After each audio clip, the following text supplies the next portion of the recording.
Hello everybody. Hope you guys are doing well. So we would be continuing our journey. So today we won't be we will be starting little bit differently. The reason why we are going to understand this is because the more and more the deeper when we get into operating systems.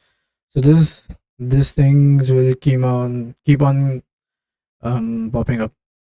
So it's better for us to, just let's to get a quick overview of what a microprocessor is, what is the main function, and like what all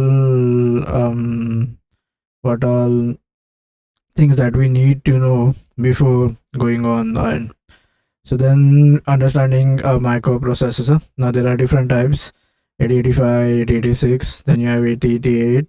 Then you have 803, 866. Then you have Pentium 1, Pentium 2. Then you have Core 1, Core 2, and so on. Okay. So now this is basically the microprocessor, right? And then now these are different bus. Now what is the role of a bus? Why do we need it? Okay, and this is our memory. Now, what this memory is, whether it is permanent memory or volatile memory, we are going to see. So now, what happens is the processor will take in instructions from the memory, execute them, and but then first, what will happen is it will send a control signal will come. Then it will check for the address, get the data from the data bus. Then it will perform the execution, and it will update some flags and registers if there is need. Now, when we are saying we are reading data, we are always saying with respect to the processor. For example, if we say processor is going to read, that means when we say reading data, means the processor is reading data, and we say writing data, the processor is writing data.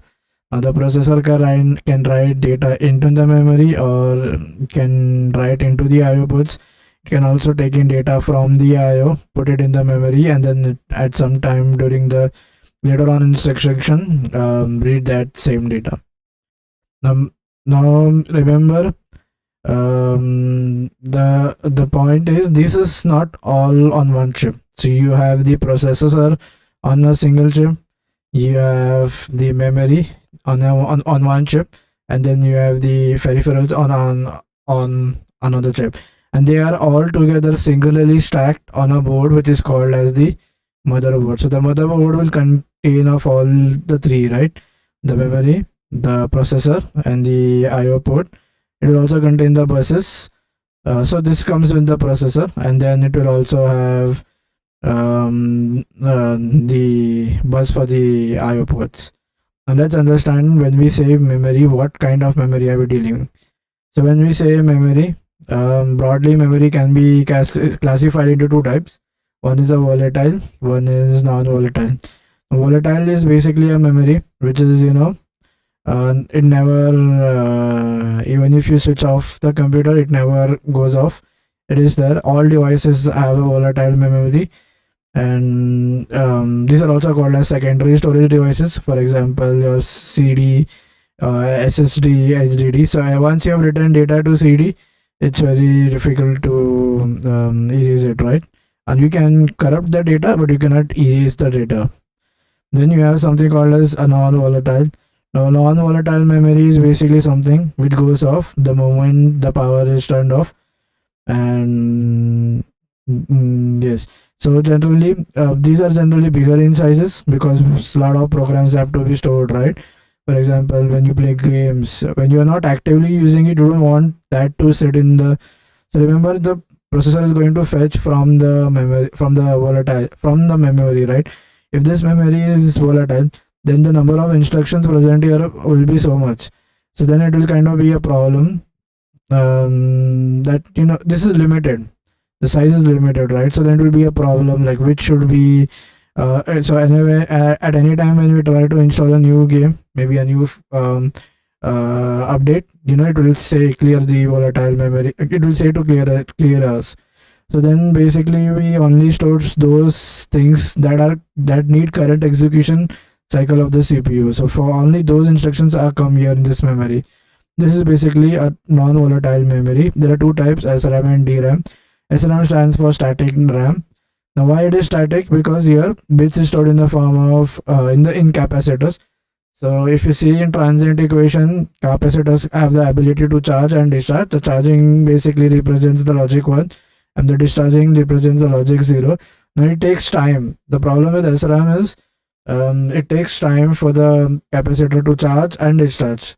The time or that equation is given by the transient equation, and it is oftenly calculated as t, which is tau, or time constant tau is R equivalent to C equivalent. Now C equivalent is basically consisting of all the equivalent capacitive value, which takes into consideration all the capacitors, right? The moment the number of capacitors will increase, this parameter will increase, and the moment this increases, the time increases. Hence SRAM is a bit slower. Now then we come to as DRAM. Now here information is stored in a flop, using a flip-flop. A flip-flop can be any SR, JKD, anything. Now remember, SR flip-flop can also be made from using CMOS, right? So the problem, so the biggest advantage is now we use only DRAM, which are made up of transistors, and although they are dynamic, although they are although they are flip-flops, but they are made from transistors which are much faster than what we had SRAM. Now whenever when we buy a computer, we always check for certain properties, right? Like whether we have a specific size of RAM or not. So whenever we go to a computer dealer and say, give me a RAM. So RAM is a memory, right? So memory is always in 1 KB, 2 KB, 3 KB, 4 GB, 5 GB, that way sizes. So then what happens? What is the advantage? So the bigger the RAM, more is the number of applications that can be put into the stack for execution.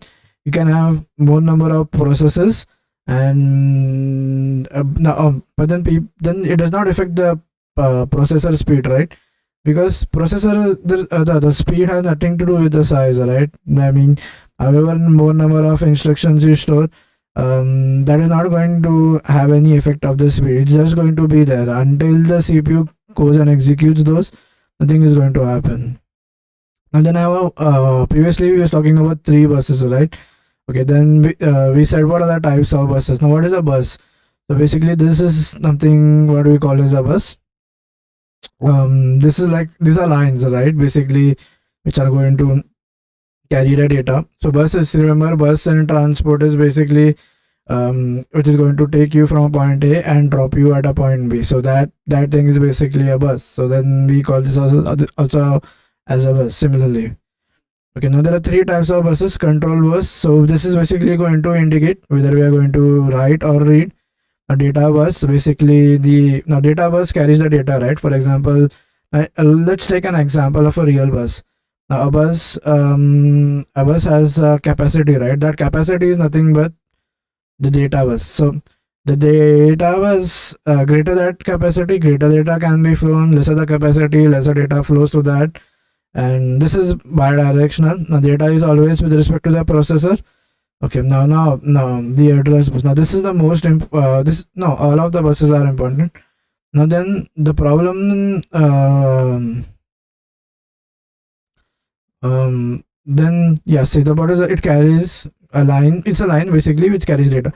Now address bus. So remember, we had to fetch information from here, right? From the memory.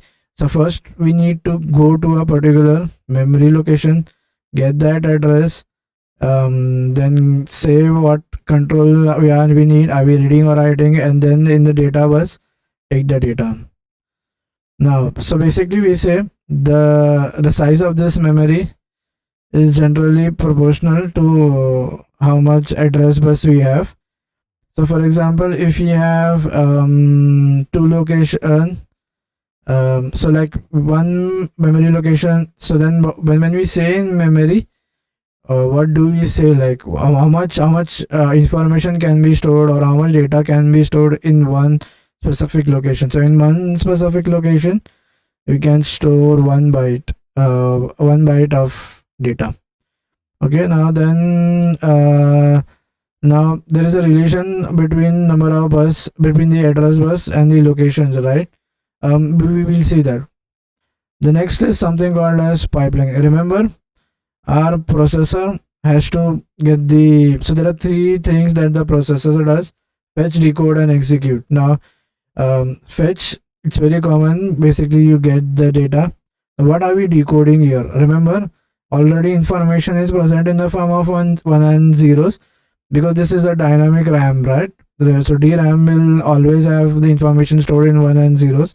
So here one and zeros is already present. So what decoding has to be done is, here the processor has to understand what that 1 0 pattern really signifies. So hence, so we are not decoding anything. So even when when you write up programming in any language, it is eventually converted and stored into a 1 0 sort of a machine language into the memory. So then the decoding that comes is the processor needs to understand what this pattern actually represents, and then correspondingly do the execution. So there is no conversion happening there. It's already present in the form of one and zeros. Now then, so we say that the processor has three things: fetch, execute, and then decode. So then, so in previous processors in 8085, if we say the fetch used to happen first, then the execute, then the first, then the execute, then fetch and execute. So there is no what do you say, simultaneous. There is no simultaneous something like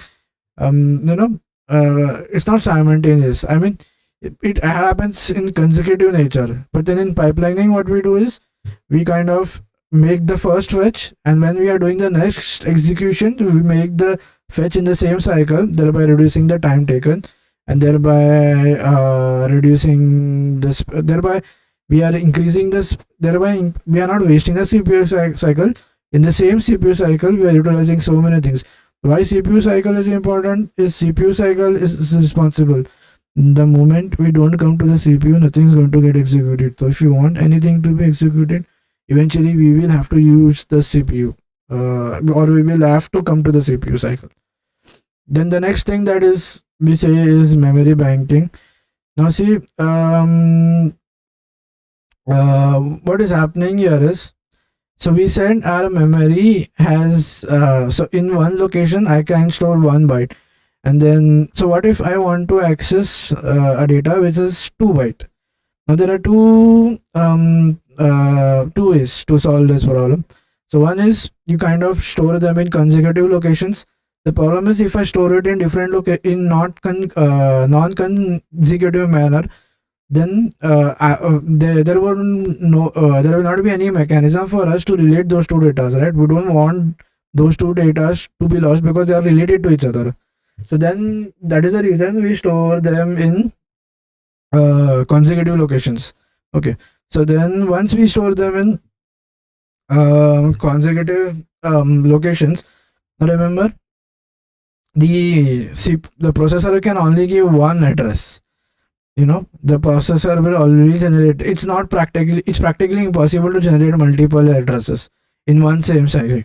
So then we need to derive something, and the other method what we said was increase the size and make instead of having 1 byte, make it 2 byte. But then the problem here occur is, what if the data is small? Then we come into the wastage. We don't want wastage. So what we do is we kind of split data into two separate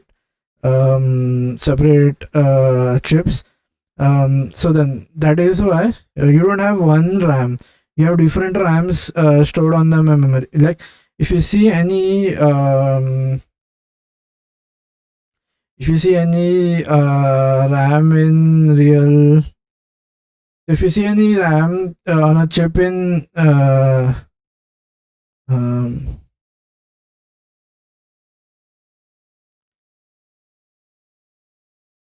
So you won't find one single RAM. So then you will have, see, these are, if you see over here, there is not one, there are, you have four, 1, 2, 3, 4, right?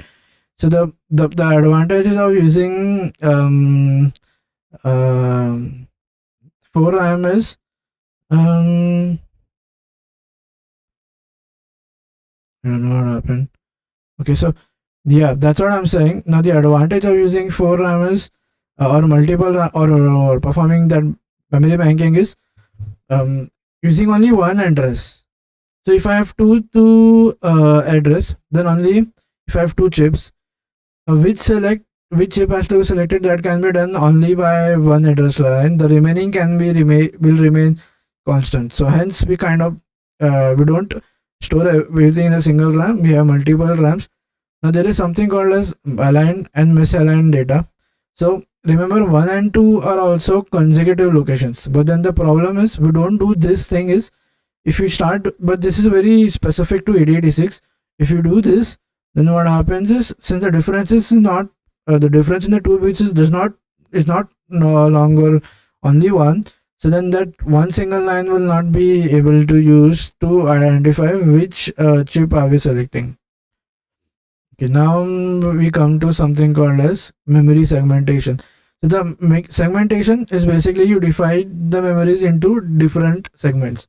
Now the problem, why do we know this? Remember, 8086 has 20-bit address. That means 20 into 2 into 20 total memory locations. Now how are we calculating?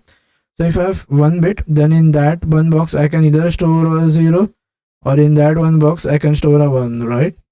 So that means if I have 1, then I have two possible locations. So if I have 2 bits, then I can either store 00, 01, 10, or 111. So basically what I'm trying to say is, using 2 bits I can have 4 possible locations. Then generalizing it, if I have n bits of address, I can have 2 power n locations. So if I bought 1 byte, that is 8 bits, and I get 2 power 8 locations. But now here the address is 20 bit, so 20 bits will calculate to 2 into 2, 20. That is, the total RAM size is 1 MB. So that's, so what we do is, we have already defined it 8 into 512 and 512, right? Inside that as well, we kind of do something called as segmentation. Now the advantage of segmentation is, remember, so this is not a perfect bit number, right? It's not a perfect byte. For example, 2 byte, 1 byte. So then generating this address kinds of becomes a bit messy. So what we do, we kind of have different segments, and each segment starting address is 16 bits, which is a byte again. Sorry, which is 2 bytes, and then again the inner the inside of the segment is shown by something called as an offset address. So the total address is calculated by physical address plus the offset address. So then the offset address is also 16-bit in size. So then which means the size of that particular segment cannot be greater than the offset address, because the address is a combination of two, right? So we cannot have an size which is greater than the addition of two.